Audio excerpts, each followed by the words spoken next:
there's definitely a link between higher levels of engagement, better engagement, and better business performance. Now, the reason for that is because people who are more engaged in their job think about what they're doing. They think, would it be a good idea if I rang this client now and told them X, Y, and Z? And they think about, maybe if I did it this way, it might be better. We've always done it this way, but perhaps it would be worth changing. They actually think about it and they innovate at work. They don't just carry on doing the same old, same old. Now, I know that there are jobs where you have to do the same old, and you need a basis of, we always do this, because you have got to have standards and you've got to have rules and you've got to have processes. But over and above that, you want your employees to be thinking, how can I do this job better?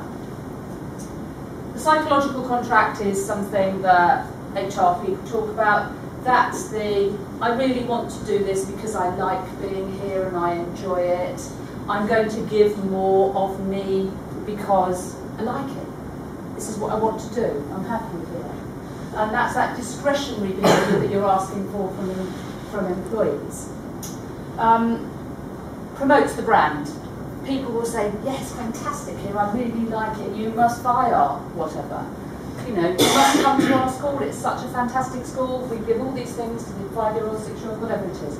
We're the best around here. That's what you want all your employees to be saying, because then you won't need to do any marketing. And if they're thinking about their job and they're not just mechanistic and just sitting there and doing it, then you will have less service issues, less quality issues. It is known as well, and I think we've all experienced it, some people have got a very low pain threshold, haven't they? And they're feeling a little bit rough, so they don't come into work. But if you find the ones that really, really, really love their job, they'll come into work half dead, and you're having to send them home.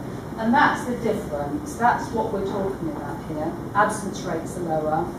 Now, in small organisations, it's much easier to keep an eye on this. But imagine how this could go out if you had 2,000 employees or 3,000 employees, and it's harder to keep track of them.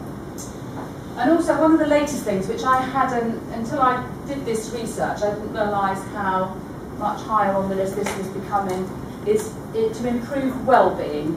Now, well-being's got lots of different connotations, and employers sometimes think, well, I don't want to get involved in that, it's going to cost money, I'm not going to do that. But there are things about improving well-being, such as providing, if employees are under pressure, providing help for them, making sure that they're not struggling under pressure themselves.